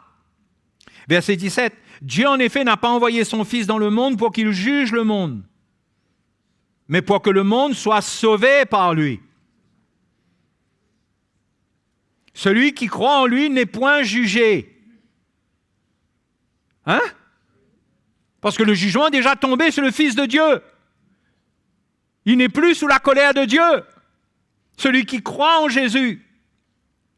Mais celui qui ne croit pas est déjà jugé, parce qu'il n'a pas cru au nom du Fils unique de Dieu. Et peut-être que le verset 19 nous donne un petit peu de lumière sur la raison de la perdition des hommes. Et ce jugement, il ne croit pas, ok? Verset 18 nous parle Celui qui ne croit pas est déjà jugé parce qu'il n'a pas cru au nom du Fils unique de Dieu. Et ce jugement, c'est que la lumière étant venue dans le monde, les hommes ont préféré les ténèbres à la lumière parce que leurs œuvres étaient mauvaises. Finalement, les hommes font un choix. Quand la lumière vient, les hommes font un choix. Mais la lumière vient et on doit amener la lumière partout pour que tout le monde ait l'occasion de croire. Mais ce n'est pas tout le monde qui va croire parce qu'il y a des gens qui préfèrent les ténèbres à la lumière. Et ici, Jésus donne une explication du jugement. Parce qu'il a racheté tous les hommes. OK? Ce n'est pas toutes les petites actions qui vont les condamner finalement. À la fin. Mais Jésus dit, c'est du fait qu'il ne croit pas. Parce que lui, il a déjà tout accompli pour qu'il soit sauvé. Mais c'est le fait qu'il ne croit pas qui les condamne. Et ce jugement, c'est qu'il préfère les ténèbres à la lumière. Donc on va dire, ah ben nous on a choisi la lumière, ben on mérite quelque chose. Non, on ne mérite rien du tout. On ne va pas retourner dans le mystère là. On ne va pas commencer à se glorifier, certainement pas. Ça, on laisse ça au Seigneur, un jour il va nous expliquer. Au moment où on sera en mesure de comprendre, il va nous expliquer. Le troisième élément clé, pour terminer pour ce matin, et qui est aussi un don, c'est la repentance. Vous savez que la repentance, c'est un don? Un homme ne peut pas se repentir de manière à être sauvé si ce n'est pas un don de Dieu. Sinon, c'est la repentance d'Ésaü. C'est juste qu'on est on a du remords. Mais la repentance qui sauve. Et regardez, je vous donne des preuves. Actes chapitre 5, verset 30.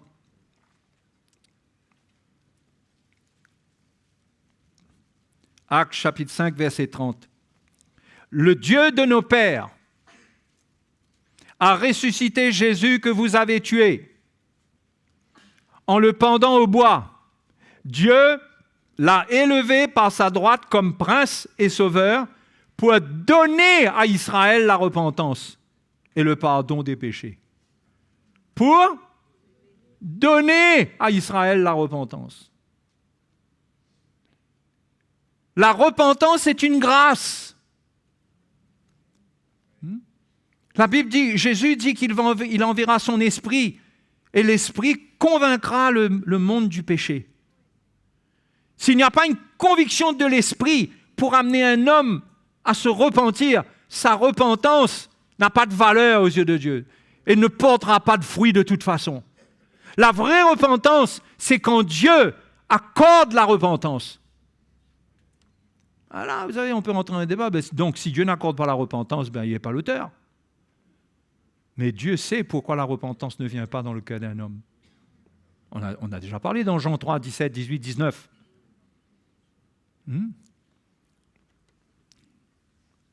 Ça, c'est concernant les Juifs et concernant les païens. Mais même concernant les Juifs, regardons dans Luc chapitre 7, verset 28. Luc 7, 28. Je vous le dis, parmi ceux qui sont nés de femmes, il n'y en a point de plus grand que Jean. Cependant, le plus petit dans le royaume de Dieu est plus grand que lui. Verset 29, Luc chapitre 7. Et tout le peuple qui l'a entendu, et même les publicains, ont justifié Dieu en se faisant baptiser du baptême de Jean. Mais les pharisiens et les docteurs de la loi, en ne se faisant pas baptiser par lui, ont rendu nul à leur égard le dessein de Dieu. Comprenez quelque chose là-dedans? Dieu avait un plan pour tout le monde, pour tout Israël, pour tous, mais ils ont refusé de prendre le baptême de Jean, qui annonçait la venue du Messie, ce baptême de repentance. Ils devaient justifier Dieu. C'est drôle, justifier Dieu. S'accorder avec lui. Ceux qui venaient se prendre le baptême de Jean, Ils étaient d'accord avec le plan que Dieu allait emmener. Et les scribes, mais les pharisiens, les docteurs de la loi, ils ont refusé de prendre le baptême. Ils ont rendu nul à leur égard le dessein de Dieu. Mais Dieu avait un dessein pour eux, c'était de les sauver. Mais refuser ce baptême à l'époque, c'est plus maintenant. Ils ont annulé le plan de Dieu pour eux. Donc, Dieu veut donner la repentance, même à Israël, il aurait voulu donner à tout le monde. Mais en même temps, Dieu sait. Quand Jésus pleure devant Jérusalem, il pleure, il dit Jérusalem, Jérusalem, combien de fois ai-je voulu te sauver? Ai-je voulu te couvrir? Mais tu n'as pas voulu écouter. Tu n'as pas compris le temps où Dieu te visitait. Et maintenant, tu vas être livré à tes ennemis. Et on voit que Jésus pleure, c'est sincère. Parce qu'il veut que le peuple de Dieu, tout Israël, parvienne au salut, et la foi, et la repentance pour être sauvés. Mais ils étaient durs.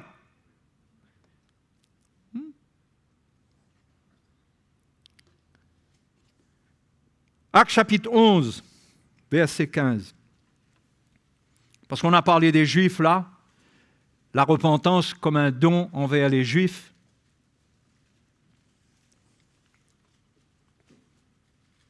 Mais regardez pour les païens. Quand Pierre revient de chez Corneille et que ses frères, les apôtres, n'ont pas du tout compris sa démarche, parce que les Juifs ne sont pas supposés rentrer chez les païens. Il s'est fait un petit peu persécuter pendant quelques minutes. Et Pierre s'explique. Lorsque je me fus mis à parler, le Saint-Esprit descendit sur eux, comme sur nous au commencement.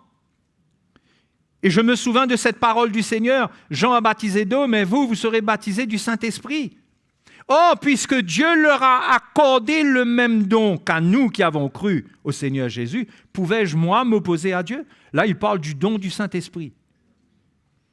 Pendant que Pierre parlait, le Saint-Esprit est descendu sur Corneille, sur toute sa maison. Le verset 18 dit, « Après avoir entendu cela, ils se calmèrent et ils glorifièrent Dieu en disant, « Dieu a donc accordé la repentance aussi aux païens afin qu'ils aient la vie. » C'est la même chose pour les païens. Dieu accorde la repentance. Au travers du plan qui est venu par Jésus, la repentance est accordée. C'est-à-dire, le sacrifice de Jésus est validé. Au travers de cela, il était possible pour l'homme maintenant d'être sauvé. Le Saint-Esprit allait venir.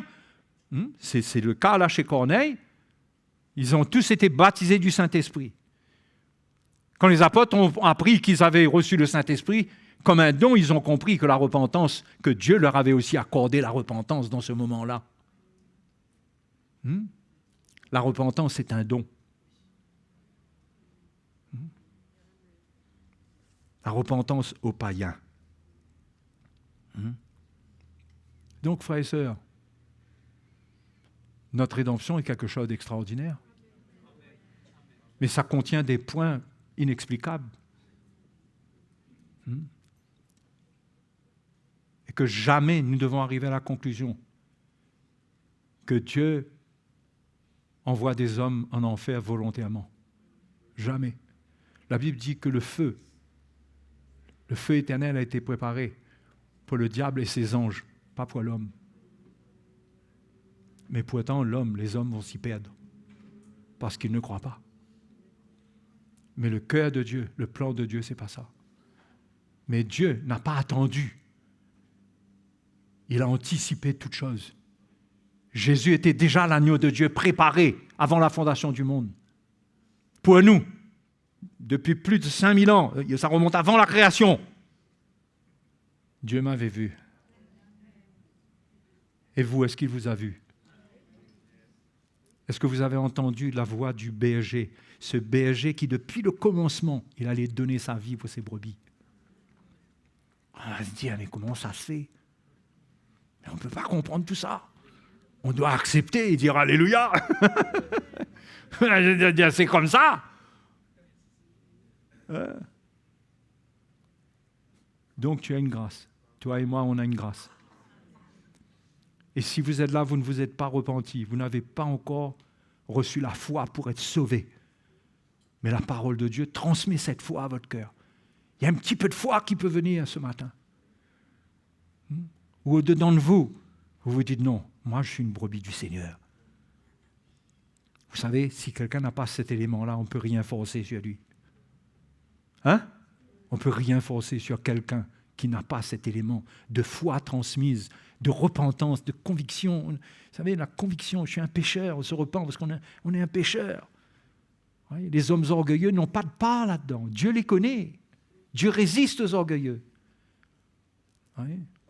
Mais ceux qui s'humilient, les brebis du Seigneur, entendent la voix du Seigneur, se repentent et ils sont sauvés. Alléluia. Quelle grâce. Quelle grâce vous avez eue. Notre vie devrait être le fruit de ce salut, de cette rédemption, qui est un cadeau que Dieu nous a fait. Amen. Et toutes nos questions, soi-disant intelligentes, on ne va pas m'attraper comme ça. Non, oublie, laisse-toi attraper comme ça même. Laisse l'Esprit de Dieu, le Saint-Esprit, t'attraper comme ça même. Dans la simplicité. N'engage pas ton cerveau et tes neurones dans une discussion avec Dieu. Laisse-le faire. Un jour, tu comprendras. Amen. Allez, mettons-nous debout, allons prier. Apollu 6. Rendu libre, racheté pour être rendu libre. On a été racheté pour être rendu libre. Dieu nous a libérés du joug du péché, du joug de l'ennemi. Ça pesait sur nous, nous étions des esclaves. Mais la rédemption qui est en Jésus-Christ s'est révélée à nous. Le Seigneur nous a trouvés. Et on a répondu. Parce que quelque part, on est une brebis du Seigneur, on lui appartient. C'est comme ça. Et on a la grâce d'entendre, d'être convaincu. On ne peut que le remercier. Vous voulez remercier le Seigneur ce matin? Ou bien ça vous fait ni froid ni chaud? Attention, quand ça fait ni froid ni chaud, ça veut dire qu'on est tiède. Notre cœur devrait se réjouir. On doit être, soit se réjouir, soit se repentir, mais au-dedans de nous, il y a quelque chose qui doit parler, qui doit répondre au Seigneur. Mais si cela vous éclaire concernant votre vie, vous savez la meilleure chose à faire là? C'est de donner votre vie au Seigneur pour le servir. De dire au Seigneur, tu m'as racheté, je ne m'appartiens plus à moi-même. Tu m'as racheté. Je veux te servir. Alléluia. Merci Seigneur. Que des voix s'élèvent pour remercier le Seigneur. Soyez remplis de l'Esprit pour remercier le Seigneur. Glorifiez Dieu. N'ayez pas honte de louer le Seigneur et de le remercier. Votre salut ne provient pas de ceux qui vous entourent. C'est celui qui est mort sur la croix qui vous a sauvé. N'ayez pas honte de son nom. N'ayez pas honte de le prier, de le louer. Remerciez-le de tout votre cœur. Alléluia. Merci Seigneur. Merci Seigneur. Merci pour ta grâce. Merci pour ta grâce. Tu es merveilleux, tu es bon. Alléluia, tu es bon. Sois glorifié Jésus, sois glorifié. Merci Seigneur. Merci Seigneur. On a un chant qui peut nous permettre de remercier le Seigneur, le remercier. Que ce soit une action de grâce pour le remercier, pour ce qu'il a fait, pour ce qu'il est. Merveilleux Jésus, nous t'adorons. Alléluia. Alléluia.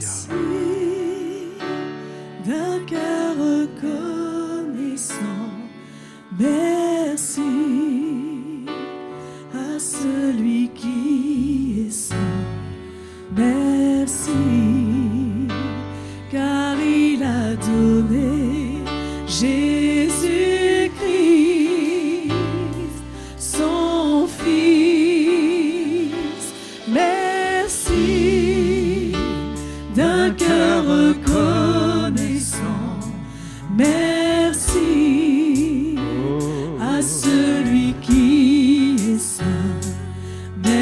merci, car il a donné Jésus-Christ,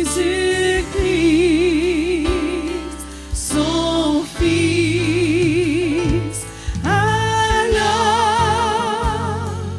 que le faible dise je suis fort, et le pauvre je suis riche, pour ce que le Seigneur a fait pour moi. Merci d'un cœur reconnaissant. Merci à celui qui est saint. Merci, car il a donné Jésus-Christ, son Fils. Rends grâce d'un cœur reconnaissant. Rends grâce à celui qui est saint. Rends grâce, car il a donné Jésus-Christ, son Fils. Alors que le faible dise je suis fort, et le pauvre je suis riche, pour ce que le Seigneur a fait pour moi. Alors que le faible dit je suis fort, et le pauvre dit je suis riche, pour ce que le Seigneur a fait pour moi. Rends grâce, rends grâce.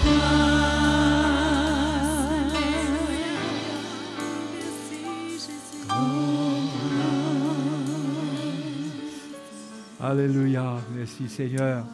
On va partager le repas du Seigneur ensemble ce matin.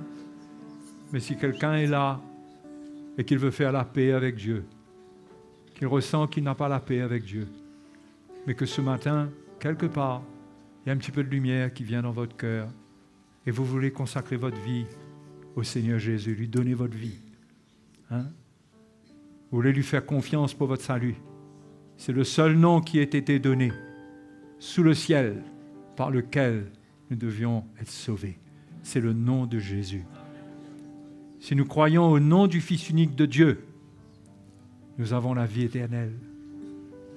La parole de Dieu le dit. Quiconque confesse le nom du Seigneur, quiconque invoquera le nom du Seigneur sera sauvé.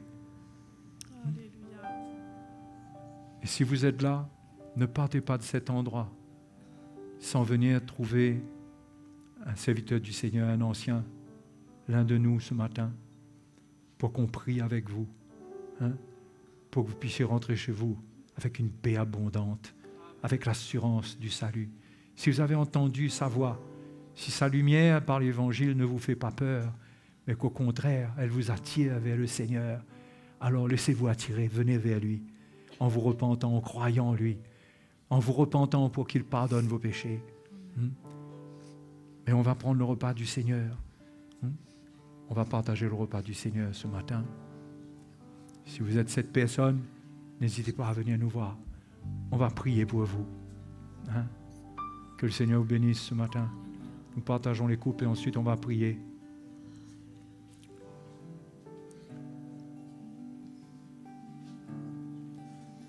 Sur le mont du Calvaire, il était une croix où Jésus souffrit tant de douleur. Oui, c'est là cet infâme bois pour sauver le plus vil des pécheurs. Cette croix me sera toujours chère. Elle est gloire et victoire pour moi. Et par elle, en la maison du Père, la couronne est offerte à ma foi. M'appuyant avec foi sur la croix de Jésus, sa barrière, je veux la porter jusqu'au jour bienheureux où parmi les élus dans le ciel, je pourrai l'exalter. Cette croix me sera toujours chère.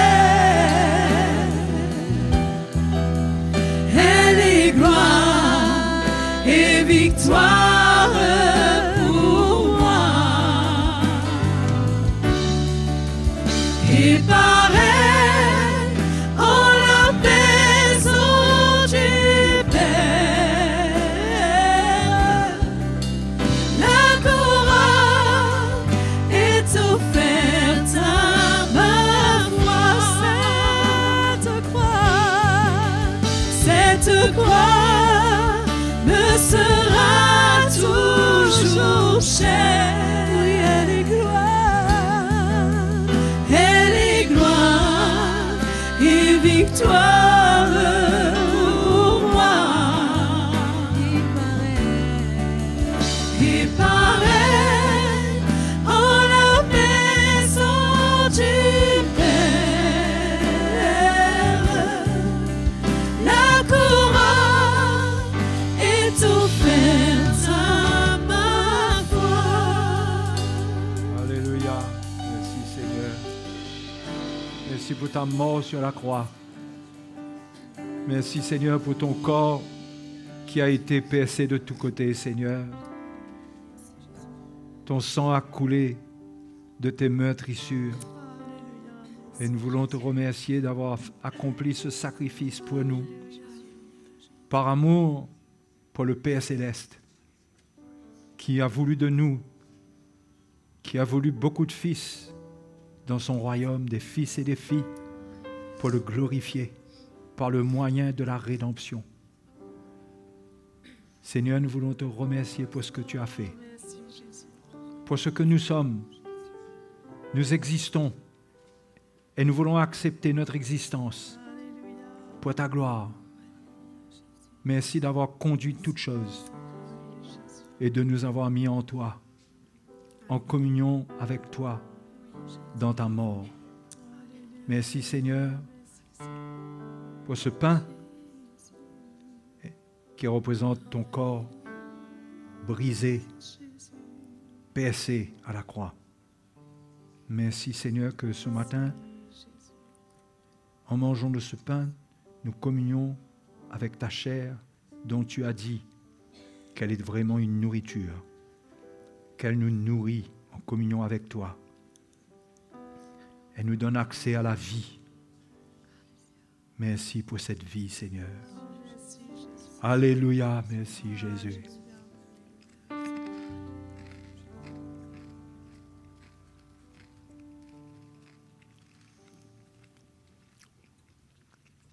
Merci pour cette coupe qui représente ton sang qui a coulé pour nous, le sang parfait, d'un sacrifice parfait, d'un agneau parfait, sans défaut, sans tache. Ce sang qui lave nos vies, qui nous a purifiés et qui nous lave encore lorsque nous faillissons. Car nous ne voulons pas nous attacher au péché, mais nous voulons participer à cette coupe comme des hommes et des femmes qui voulons vivre selon ta justice. Seigneur, tu nous pardonnes nos faiblesses. Tu es notre Dieu. Tu prends soin de nous jusqu'à la fin. Et nous voulons te remercier parce que ton sang est toujours vivant pour nous purifier, pour être un breuvage pour nous. Nous voulons te remercier. Que ton nom soit glorifié ce matin. Merci pour notre rédemption. Merci au nom de Jésus.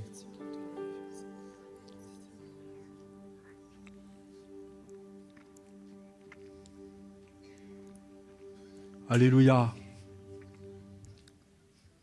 N'est-ce pas que Dieu est bon? J'espère que vous gardez dans votre mémoire que Dieu n'est pas un Dieu qui fait des préférences et que Dieu aime tous les hommes, que Jésus est mort pour tous. Et nous voulons apprécier, nous, que nous sommes les brebis du Seigneur. Éloignons-nous du mal. Éloignons-nous du mal. Éloignons-nous du monde, des choses du monde impures. Et mardi, nous allons voir quelques points sérieux.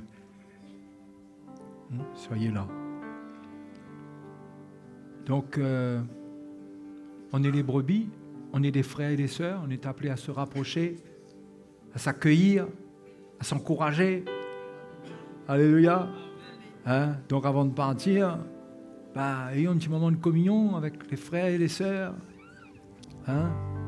Et que le Seigneur vous bénisse pour ce dimanche. Merci pour la croix, la puissante croix, où Dieu